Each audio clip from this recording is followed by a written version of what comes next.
I'm still going to have a Mötley Crüe record playing up the tube. Tommy would dig me up and use my bones for drums. At the age of 73, Mick Mars shocked the public by going public with serious accusations against Mötley Crüe, from being cut out of his profit share to a series of internal moves aimed at stripping him of control over the brand. Those statements were only the beginning of a far more complex sequence of events. What is really going on?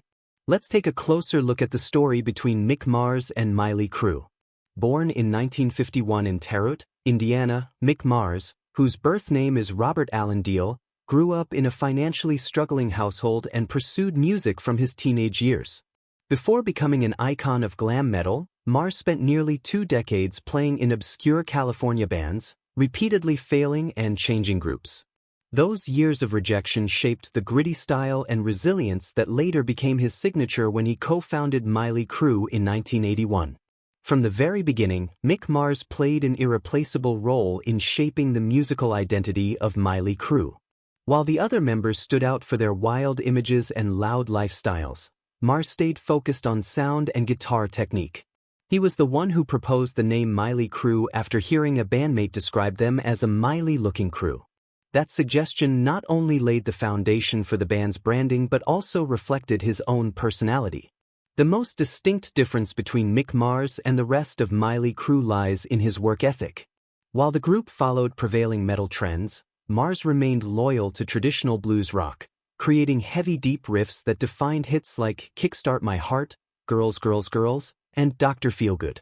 Those who worked with him in the studio confirmed that Mars was often the first to arrive and the last to leave, always carrying a notebook with technical notes on each solo. Mick Mars' dedication stands out even more in light of the bone disease he suffers from. At the age of 17, Mars was diagnosed with ankylosing spondylitis, a chronic inflammatory condition that causes the vertebrae to gradually fuse. It is a rare disease causing constant pain and severely limiting mobility.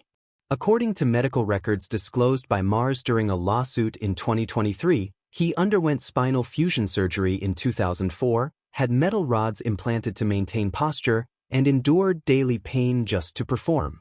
Though faced with health challenges, Mars never allowed the illness to dictate his career. For more than 40 years, he participated in every studio album, tour, and major event. Industry professionals have repeatedly pointed out that most of the guitar tracks recorded in the studio were performed entirely by Mars himself, without substitutes or supplemental techniques. Sound engineers at Elektra Records, the label behind many of the band's albums, noted that Mars was the only member who consistently carried his guitar everywhere, even during press conferences and backstage. Unlike his bandmates, Mars was rarely involved in scandals involving substance abuse, violence, or lawsuits during Mötley Crüe's peak years. His quiet, somewhat isolated personality kept him away from media attention, but he served as a steady musical anchor for the band. Hard rock and metal forums like Blabbermouth and Metal Sludge have conducted multiple surveys showing that Mars is the most respected member of the group, particularly for his consistency and refusal to be swept up in commercial trends. His achievements alone are enough to cement his legacy in rock history. Over 100 million records sold with Mötley Crüe, dozens of world tours, and recognition from institutions like the Rock and Roll Hall of Fame. Even though the band has not been officially inducted, behind all the glory, though, lies a long stretch of quietly enduring physical pain and emotional solitude, a truth the public has only recently begun to understand. The departure that was rewritten, on October 26, 2022, Mick Mars officially announced his withdrawal from Mötley Crüe touring activities, citing health reasons that no longer allowed him to keep up with the band's demanding stage schedule. His statement carried a clear emphasis. He affirmed that he remained an official member of the band, merely stepping back from live performances without relinquishing his membership or share in the group. This information was quickly picked up by major outlets such as Variety, Billboard, and Rolling Stone, drawing significant attention from the fan community. Shortly after, Mötley Crüe released a separate press statement confirming that a new guitarist would replace Mick Mars for the remainder of the stadium tour alongside Def Leppard. John Five, known for his work with Marilyn Manson and Rob Zombie, was announced as the successor. The contents of the press release raised questions among observers. There was no detail clarifying that Mars retained his role as a band member, nor any mention of mechanisms for sharing royalties or profits after stepping down from touring. The way the band's communication described Mars as someone who had fulfilled his mission further fueled doubts about transparency. What shifted the situation was how the band handled media in the following weeks. Promotional materials for the tour entirely removed Mick Mars' image. News of John 5's replacement sparked controversy within the fan base. Before joining Mötley Crüe, John 5 had been close to several band members, especially Nikki Sixx. Some music trade publications like Ultimate Classic Rock suggested that Mars' replacement had been orchestrated. Although no conflict was made public, Mick Mars was said to be taken aback by how quickly events unfolded and felt he was pushed out without consultation. It should be noted that within Mötley Crüe, Mick Mars always held an independent role, refraining from involvement in personal affairs or non-musical ventures. This helped him maintain a clean image but also meant his voice carried less weight during band governance. According to behind-the-scenes sources, Mars was often absent from financial meetings, leading to his voting rights being diminished. Even though he still held a significant share in the Mötley Crüe brand, in the months following his touring withdrawal, Mick Mars did not respond publicly. He remained silent on social media, declined interview requests, and avoided any events related to Mötley Crüe. Still, by late January 2023, the press discovered he had quietly met with legal counsel in Los Angeles, preparing legal documents concerning his internal rights within the group. This was later confirmed by Deadline, indicating that Mars did not accept being removed unilaterally and was preparing a structured response. Another noteworthy development was how the remaining band members handled the media. Nikki Sixx repeatedly posted vague statements on Twitter about the need for team spirit and the new high-energy lineup, without mentioning Mick Mars. Tommy Lee shared rehearsal photos with John 5, while Vince Neil remained completely silent. These actions were viewed by part of the fan base as disrespectful to someone who had been with the group for over 4 decades. As the situation escalated, veteran artists like Dee Snider, Twisted Sister, and Tracy Guns, L.A. Guns, voiced support for Mick Mars, calling Mötley Crüe's treatment of a founding member a blatant betrayal. Major forums within the metal community like Reddit, Metalcore, and Blabbermouth opened threads analyzing the legal implications, clearly revealing that the internal rift within the band could no longer be hidden. The withdrawal from touring had become the starting point of a far more complex series of events set to unfold, exposing the lawsuit file. On April 6, 2023, Mick Mars officially filed a lawsuit against Mötley Crüe in the Los Angeles County Superior Court, marking the start of an unprecedented public legal battle in the band's history. According to details reported by Variety, Mars accused the remaining members of illegally and immorally conspiring to oust him and of unilaterally cutting his profit share in an attempt to remove him from the decision-making structure. At the heart of the lawsuit was a dispute over ownership shares. Mars claimed he still held a 25% stake in the group, and the reduction of that stake to 5% was made without any legitimate internal agreement.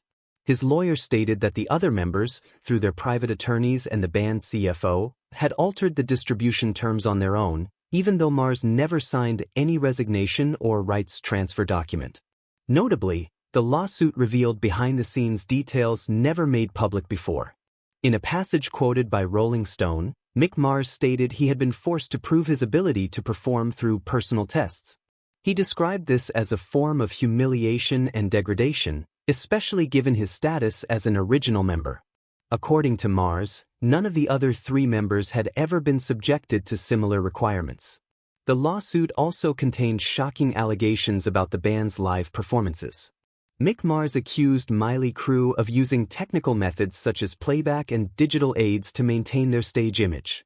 Specifically, he claimed Vince Neil often aids to maintain their stage image. Specifically, he claimed Vince Neil often lip-synced during recent tours while Tommy Lee used pre-programmed drum loops.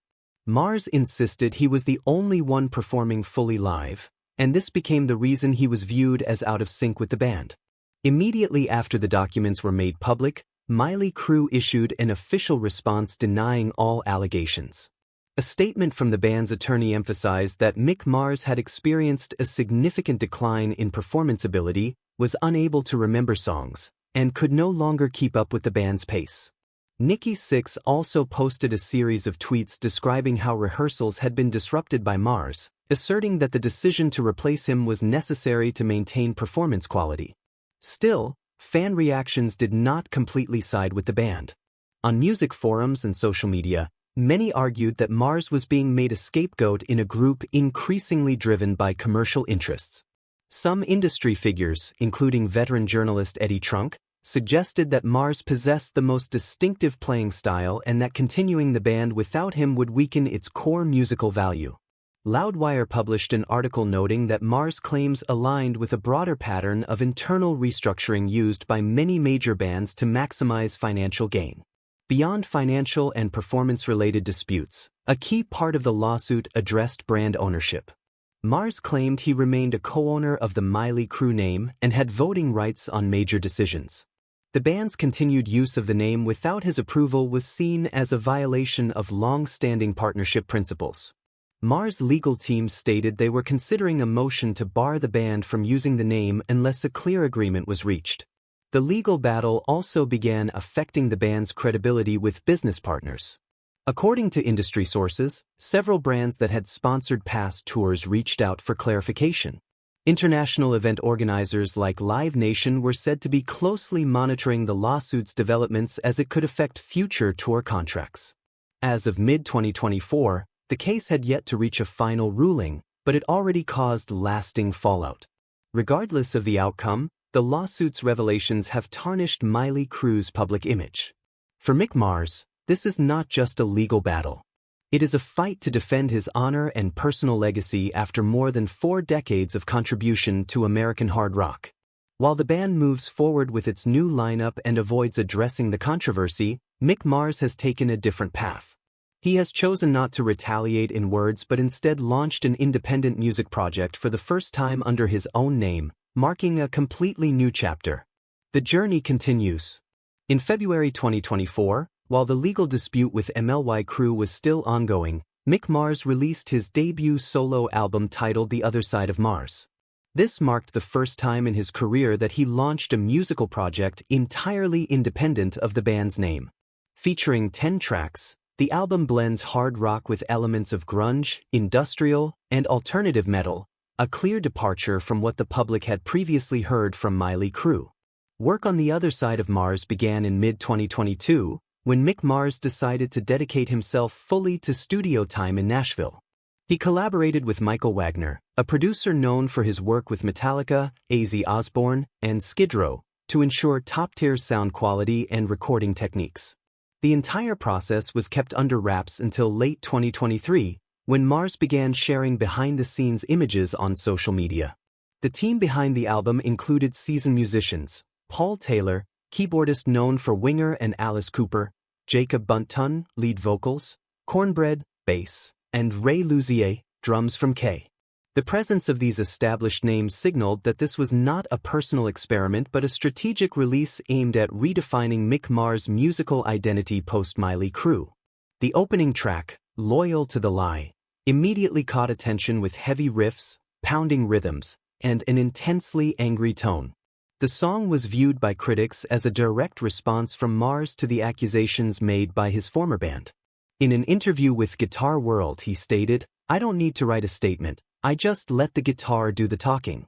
Most of the other tracks, including Killing Breed, Right Side of Wrong, and Ready to Roll, revolve around themes of betrayal, defiance, and self-assertion.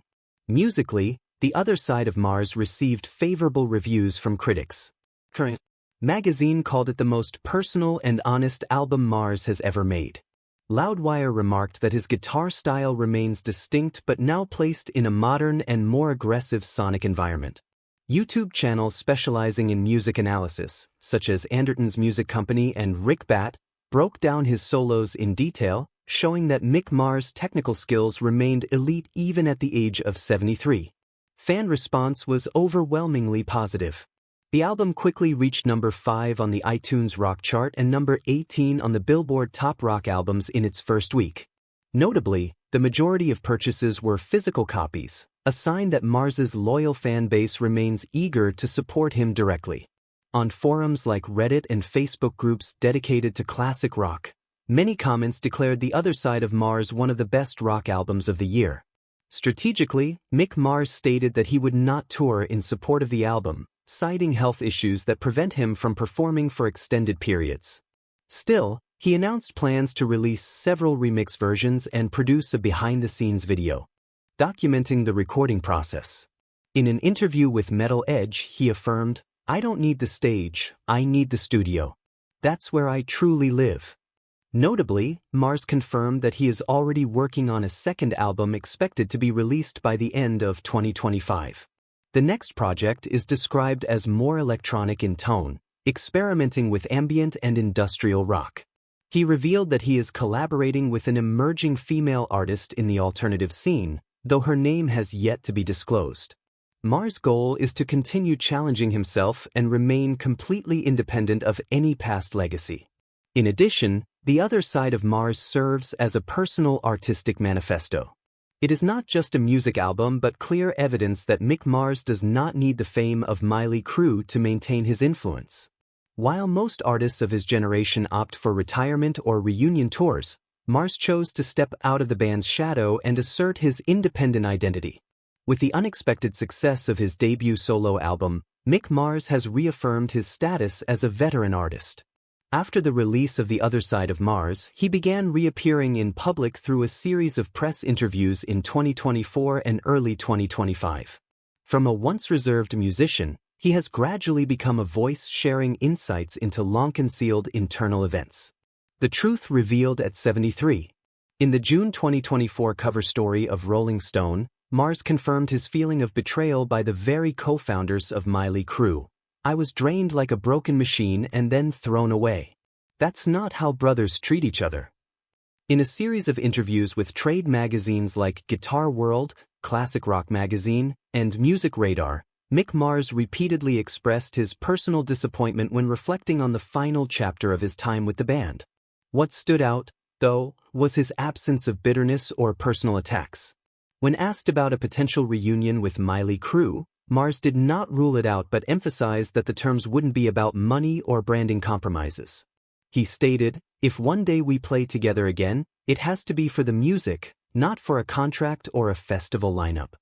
That remark was immediately quoted widely across media channels, especially given that Mötley Crüe continues to perform with a new lineup without the man who helped shape the band's signature sound. Throughout his reflections, Mars focused on the personal lessons learned from the fallout. He revealed that he now spends most of his time at home in Nashville, doing physical therapy to maintain mobility and working in the studio. Although he no longer performs live, he continues to practice guitar daily and compose new music as a form of mental therapy. The current image of Mick Mars is that of an independent artist rarely seen in public but deeply respected within the music community. At major rock festivals like Hellfest France and Aftershock USA, many younger bands have openly credited him as an influence in guitar style and production philosophy. On platforms like YouTube and podcasts, channels dedicated to classic rock regularly feature segments on Mars, analyzing each album, each solo, and how he has preserved his artistic identity over decades. For Mick Mars' upcoming 75th birthday celebration expected in 2026, several veteran music journalists have proposed nominating him for the Rock and Roll Hall of Fame, not just as an Mötley Crüe member but as a solo artist. According to an analysis by Music Business Worldwide, Mars' influence has grown noticeably since the lawsuit, reflecting a public shift toward valuing transparency, integrity, and long-term artistic dedication over superficial glamour. Mars himself rarely talks about awards or accolades. In a conversation with Metal Hammer at the end of 2024, when asked how it felt to have laid the truth bare, he responded simply, "I didn't speak to win. I spoke to stay true to myself." As of now, Mars remains silent on whether he plans to re-engage in any form of collaboration with Mötley Crüe. Legal teams on both sides are still negotiating, though no terms have been disclosed. Meanwhile, he remains firmly committed to his independent creative path, stating he will only release new information when I'm ready mentally and artistically. Though no longer standing on brightly lit stages with the band, Mick Mars still holds his place as an irreplaceable figure in American classic rock. And at 73, he hasn't chosen to fade away. He's rewriting his final chapter through the sound of his guitar and the clarity of his words. What do you think about Mick Mars' revelations? Leave a comment below and let us know your thoughts after this video. Don't forget to subscribe and hit the notification bell to stay updated with our latest content.